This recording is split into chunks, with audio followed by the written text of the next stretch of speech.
Over the last few years, I realized how much my grandpa influenced some of the core leadership principles I try to live.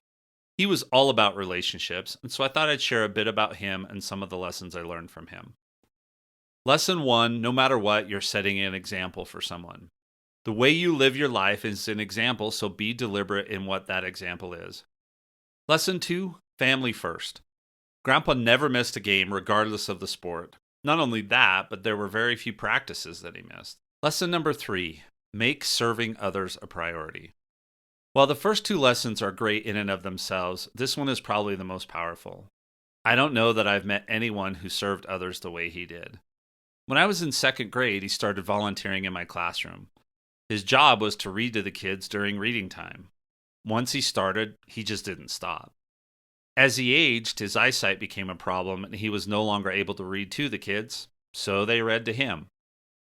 My sister, who is 11 years younger than me, remembers him volunteering to open the gym in the mornings before school and to supervise the kids that needed to come early. Lesson number four: be present and listen. And lesson number five: love those you serve. And love can overcome a lot of barriers. And let me share a story about both of these lessons.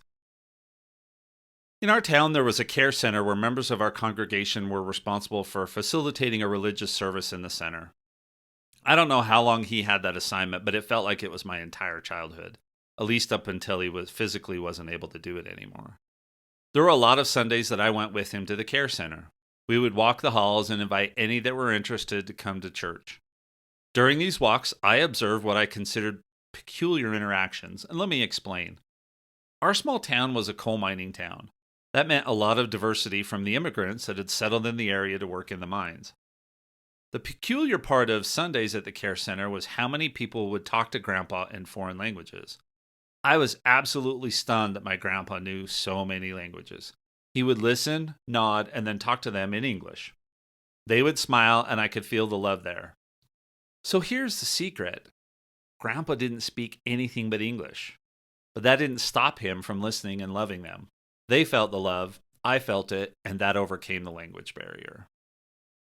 These examples show how the little things Grandpa did allowed him to build solid relationships.